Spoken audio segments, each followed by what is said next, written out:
अस्सलाम वालेकुम। उम्मीद है आप स्टूडेंट्स बिल्कुल खैरियत से होंगे। स्टूडेंट्स के बेहद इसरार पर मैं लैपटॉप रिपेयरिंग कोर्स की क्लासेस को कंटिन्यू कर रहा हूं। इससे पहले लैपटॉप रिपेयरिंग कोर्स की तकरीबन 5 क्लासेस अपलोड हो चुकी हैं। फर्स्ट क्लास में कोर्स सिलेबस समझा था, सेकंड क्लास में लैपटॉप की असेंबलिंग एंड डिसेंबलिंग समझी थी, थर्ड क्लास में डिजिटल मीटर को यूज़ करना सीखा था, फोर्थ क्लास में दोबारा से लैपटॉप की असेंबलिंग एंड डिसेंबलिंग सीखी थी एंड फिफ्थ क्लास में लैपटॉप रिपेयरिंग लैब का विजिट किया था, टूर किया था। लैपटॉप रिपेयरिंग कोर्स की मज़ीद क्लासेस की वीडियोस वीक में 3 डेज़ अपलोड करूंगा। डेज़ आपको बता देता हूं, Monday, Wednesday and Friday. Timing शाम 5 बजे 5 PM पर आपको ये वीडियोस इन डेज़ में अपलोड मिल जाएगी। आज की क्लास में हम बेसिक इलेक्ट्रॉनिक्स से स्टार्ट कर रहे हैं। फर्स्ट क्लास में मैंने आप तमाम स्टूडेंट्स को ये बात कही थी, अगर आप लैपटॉप रिपेयरिंग सीखना चाहते हैं, मोबाइल रिपेयरिंग सीखना चाहते हैं, कंप्यूटर रिपेयरिंग सीखना चाहते हैं या किसी भी इलेक्ट्रॉनिक सर्किट की रिपेयरिंग सीखना चाहते हैं तो आपको बेसिक इलेक्ट्रॉनिक्स क्लियर होना ज़रूरी है। बेसिक इलेक्ट्रॉनिक्स में कंपोनेंट्स की आइडेंटिफिकेशन सीखेंगे कि सर्किट पर जो कंपोनेंट्स लगे हुए हैं उनकी हम किस तरह से आइडेंटिफिकेशन कर सकते हैं, कैसे उसको आइडेंटिफाई कर सकते हैं, कंपोनेंट्स की वर्किंग क्या है, जो कंपोनेंट सर्किट पर लगा हुआ है उस कंपोनेंट का सर्किट के ऊपर काम क्या है, और अगर हमें उन कंपोनेंट्स की चेकिंग करनी हो मीटर से कि ये कंपोनेंट सही है या ख़राब है तो वो हम किस तरह से कर सकते हैं। बेसिक इलेक्ट्रॉनिक्स में पहला कंपोनेंट्स, फर्स्ट कंपोनेंट्स हम पढ़ेंगे रजिस्टर या फिर रेजिस्टेंस। रजिस्टर को उर्दू में कहा जाता है रुकावट पैदा करना, रोकना, वर्किंग ऑफ रेजिस्टेंस। लैपटॉप का सर्किट हो, मोबाइल का सर्किट हो या कोई सा भी इलेक्ट्रॉनिक सर्किट हो, रेजिस्टेंस का काम फ्लो ऑफ करंट को ब्रेक करना होता है, यानी कि आने वाले करंट के प्रेशर को रोकना, रोकने के बाद आगे उतना ही करंट पास करना जितना आगे रिक्वायर्ड है। रेजिस्टेंस की मेजरमेंट हम ओम्स लॉ में करते हैं। ओम्स लॉ को डिटेल में समझने की जरूरत नहीं है, बस सिंपल बता देता हूं आपको। ये ओम्स का सिंबल है। टाइप्स ऑफ रेजिस्टेंस, रेजिस्टेंस की इकसाम। There are 3 types of resistance. Number 1 normal resistance. Normal resistance को कार्बन रेजिस्टेंस भी कहा जाता है और इसी रेजिस्टेंस को कलर कोड रेजिस्टेंस भी कहा जाता है। Type number 2 variable resistance. Type 3 micro resistance और इसी का दूसरा नाम SMD रेजिस्टेंस। सबसे पहले हम समझेंगे रेजिस्टेंस की type number 1 normal resistance, carbon resistance, colour code resistance. Colour code resistance में 3 तरह की रेजिस्टेंस आती हैं, 4 बैंड, 5 बैंड, 6 बैंड। बैंड किसे कहते हैं इसको समझ लेते हैं। पहले देखें, ये आपके सामने रेजिस्टेंस है। इन तमाम रेजिस्टेंस पे देखें तो 4 कलर्स हमें नजर आ रहे हैं, तो ये कहलाएगी 4 बैंड रेजिस्टेंस। अगर इस पर 5 कलर्स होते तो ये कहलाती 5 बैंड रेजिस्टेंस। अगर इस पर 6 कलर होते तो ये कहलाती 6 band resistance. Normal resistance laptop के एडॉप्टर में यूज होती है और उसमें भी 4 बैंड रेजिस्टेंस यूज होती है, 5 बैंड और 6 बैंड रेजिस्टेंस यूज नहीं होती है। 1 कलर 1 बैंड कहलाता है, सेकंड कलर सेकंड बैंड कहलाएगा, थर्ड कलर थर्ड बैंड कहलाएगा और फोर्थ कलर 4 बैंड कहलाएगा। नॉर्मल रेजिस्टेंस किसी भी इलेक्ट्रॉनिक सर्किट पर लगी हुई आपको नजर आएगी, आप फौरन से उसके कलर कोडिंग से उसको आइडेंटिफाई कर लेंगे। मजीद आइडेंटिफिकेशन, उस रेजिस्टेंस के आसपास आपको कैपिटल R लिखा हुआ नजर आएगा या फिर रेजिस्टेंस का ये सिंबल नजर आएगा।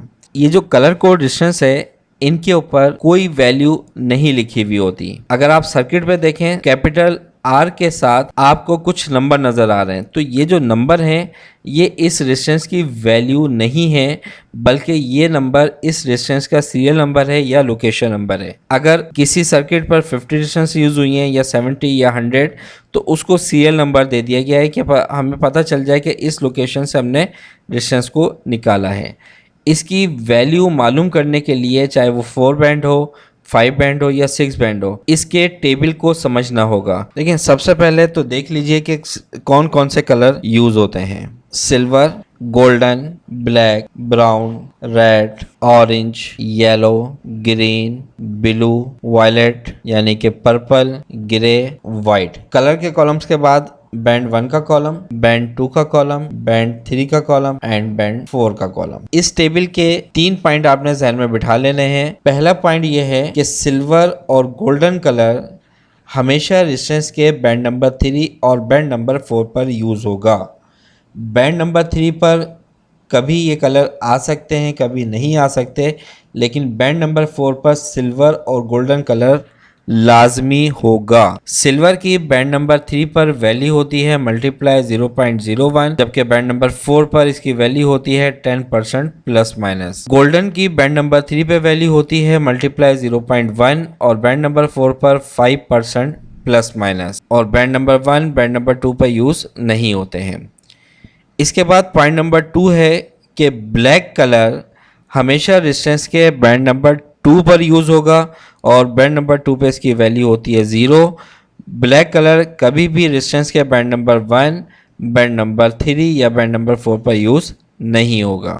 पॉइंट नंबर 3, ब्राउन से लेकर वाइट तक जो कलर हैं ये बैंड नंबर 1 पे भी यूज़ होते हैं, बैंड नंबर 2 पे भी यूज़ होते हैं और बैंड नंबर 3 पर भी यूज़ होते हैं, बैंड नंबर 4 पर यूज़ नहीं होते हैं। ब्राउन की बैंड नंबर 1 पे वैल्यू होती है 1, बैंड नंबर 2 पे 1 और बैंड नंबर 3 पे 10। रेड बैंड नंबर 1 पे 2, बैंड नंबर 2 पे 2, बैंड नंबर 3 पे 2 टाइम्स 0। इसी तरह ऑरेंज बैंड नंबर 1 पे 3, बैंड नंबर 2 पे 3 और बैंड नंबर 3 पे 3 टाइम्स 0। येलो बैंड नंबर 1 पे 4, बैंड नंबर 2 पे 4 और बैंड नंबर 4 पर 4 टाइम्स 0। इसी तरह से ये तमाम कलर्स बैंड नंबर 1 पे ये वैल्यू है इनकी, बैंड नंबर 2 पर ये वैल्यू है और बैंड नंबर 3 पर ये वैल्यू है।